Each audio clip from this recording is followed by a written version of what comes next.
ShinRobjira. Today we're going to be talking about the Bandai Godzilla Collection King Ghidorah 1991 figure, or in short, Heisei King Ghidorah. The Bandai Godzilla Collection began in 1983 and ended in 1995, so it spanned the entire Heisei film series. Across the Godzilla Collection series, there were 5 King Ghidorah releases, this guy, Mecha King Ghidorah, and 3 Showa-era King Ghidorahs released in 84, 88, and 89 respectively. This figure is wholly the same as the Showa-era Ghidorah figures, minus the heads and the paint. Up until recently, I really didn't know if I had any Godzilla Collection figures in my collection, and it turns out I have quite a few, such as Potted Plant, Give Me Hugs Goji, Big Bad Beetleborg, which, despite being the Memorial Box version, is still a reproduction of the mold used in this series, so technicality. And the biggest good boy, this guy. I mean, I think this is from the Godzilla Collection series. I mean, I can't find any official markings on him that would say he was part of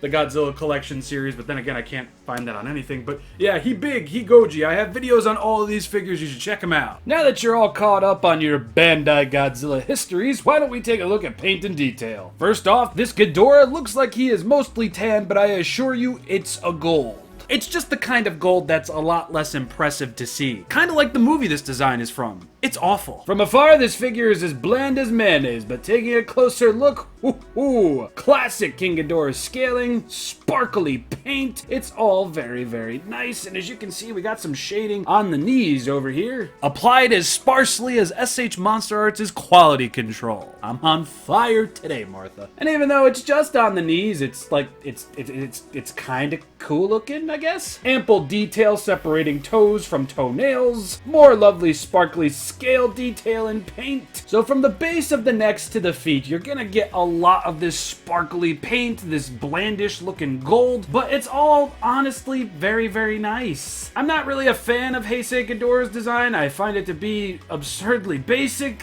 but in figure format, especially this figure format, I like it. Now, from afar, this might look like a brown or it might look like a different color, but I actually think it's a darker shade of gold, which could end up looking brown anyway, so I guess it really doesn't matter, but I just wanted to throw my 2 cents in. Looking at the back of the figure, we have more sparkly scales. Moving right on into the tail, and we've got a bit of a doo-doo stain over here. Again, it's something I appreciate, but I just don't understand why it's there.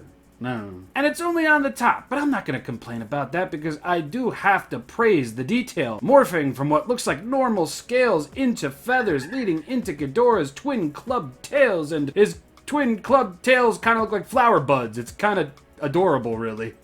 King Flower Bud Tail Ghidorah here. It would have been really nice to see more of this shading along the tail in certain areas. Like maybe a little bit more on the bottom, leading to the bottom of the tail, or maybe even on the clubbed portions of the tail. I don't know why you would seclude it to just right there. No. Moving into the wings, these things are just awesome. Look at the beautiful texturing on these things. I don't know how they do it. I don't know why they do it, but I'm glad they did it because this just makes the figure all the more appeasing to really hold up close to your eyes, just to soak it all in. It's really, really nice, and I love the shimmery gold that they used and the darker gold at the tips of the wings over here. Very, very nice. On the front side of the wing, you're going to get more of that dark gold, more of that shimmery, glittery gold, more of that feathery, scaly detail on the base of the wing. Just look at this thing glisten in the light. It's so nice. And look at all of those details. I mean, there's really not too much going on the membranes of the wings, but I just like doing close-ups of this because of the sparkles. ShinRob addicted to shiny colors Jira here. The wings might not be as large and in charge as other Ghidorah figures are these days, but I feel these wings fit this Ghidorah figure rather nicely. Finally, moving on to the heads, you can see that we have that dark gold adorning the bottom sides of the necks over here. It looks really cool, but also somewhat kind of out of place when you compare it to the rest of the figure. It's like you look at it from the side and you see that it matches perfectly, but then over here, whammo! Super darker shade, but oddly enough, I don't hate it. I don't know, I like it. The bottom of King Ghidorah's lower jaws and everything are all very nicely detailed. You can see scales, you can see muscles, you can see the outlines of the jaws over here. It's all really, really nice. So that's where it all kind of stops because, oh, Zoinks. Alright, I lied. The detail is magnificent. You got the lines on the horns, you got the scales, you got the nostrils, you got the lips, you got the teeth. It all looks really, really good. It's just that the eyes, the teeth, and the tongues aren't really highlighted with the best quality paint you could find, I think. In fact, the tongues on the inside aren't even fully painted, and I'm just curious as to why, because you went above and beyond to do little bits of the tongue, why not just all of the tongues? The eyes, unfortunately, are a little messily applied as well. Honestly, looking at the teeth, I don't think the teeth look all that bad from this angle. It's just the other side, they kind of missed most of the eye entirely. The center head seemingly fared a lot better with the eyes. Bandai's always had an itchy favoritism, go figure. Looks like they forgot to paint some teeth over here though. And I'm sorry, but that tongue...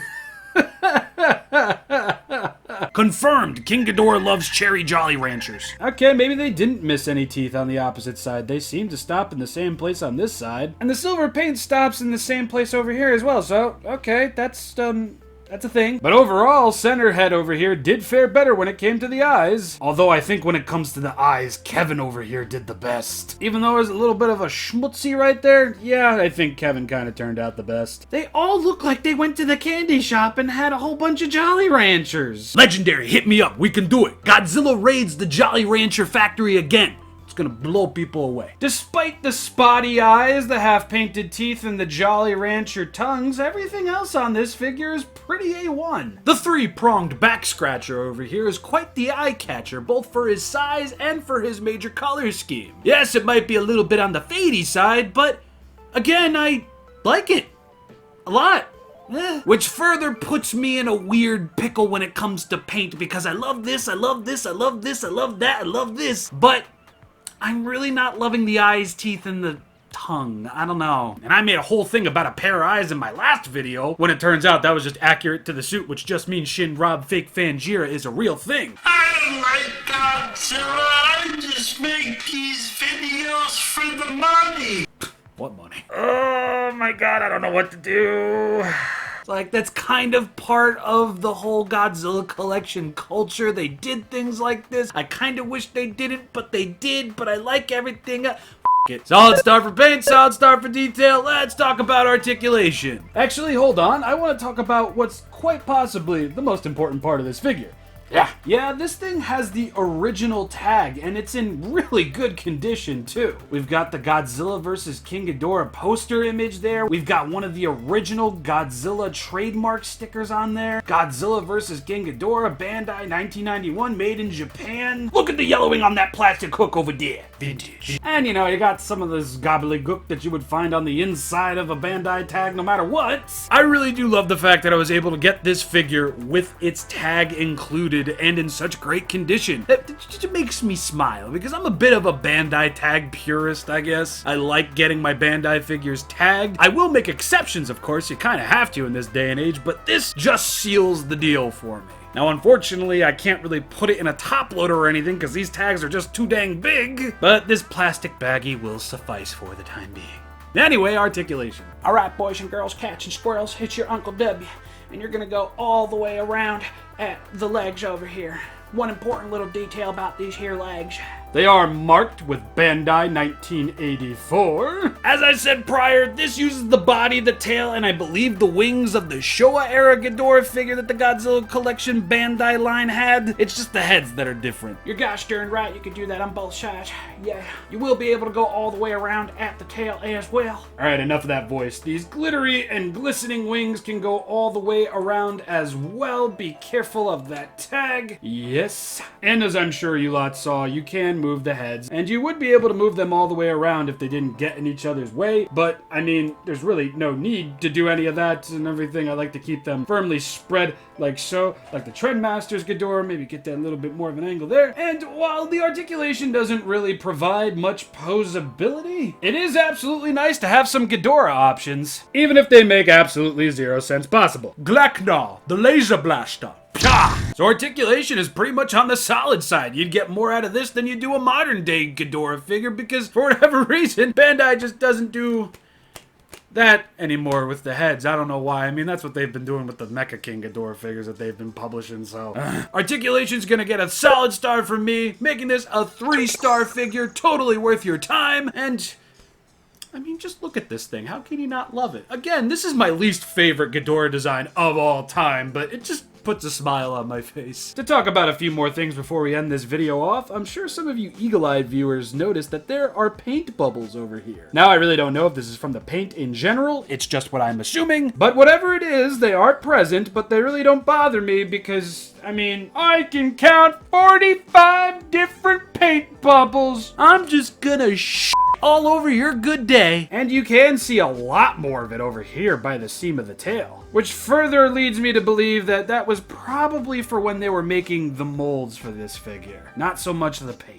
You can actually see a lot more of that on the opposite wing as well. Very, very curious. If anybody knows what this is due to, please let me know. I'm just curious. And that's the cat's kitten caboodle. Again, this is the reproduction of a Ghidorah design that I don't like really all that much, but when it comes to the figure, I am just so beyond impressed. I love the way that it looks. I love all the details that it features. Yeah, I do wish the tongues were painted a little bit more on the competent side, but to eliminate a full star solely and mainly just for those oddly painted tongues, it would be silly, don't you think? I love the way that this Ghidorah figure towers over other Ghidorah figures. I love the way that it towers over other figures in general, and it just has that 80s into the late 90s feel to it. It's that hard vinyl, it's not all that squishy, and it's not 100% screen accurate, but it looks great enough to the point where it's like, I really don't care. How could you? Look at it, it's awesome. This just fuels my thirst for more Bandai Godzilla collection figures. But if you know anything about the Godzilla collection figures, you know that they can be kinda on the pricey side, especially if they're tagged. And for anybody wondering, I got this lovely lad off of Showcase Kaiju. Very good price, very responsive customer service, because there was a little bit of a weird ding-a-ling that was going on where they gave me the wrong shipping number and I was freaking out thinking this was going to someplace else. I contacted them, maybe like 25, 30 minutes later, they hit me up because, you know, time zones. And it's like, oh, wow, look at that. I got a quicker response out of Showcase Kaiju than I think pretty much any other website I've ever ordered Godzilla figures from. So thank you, Showcase Kaiju. Thank you all for watching. I have been ShinRobjira, patron, social media merch. Check it all out. Love it if you could. And that's it. I'll see you all on Friday for a Metroid video. Say goodbye, Ghidorah. I guess that means goodbye. What a bitty bitty boy.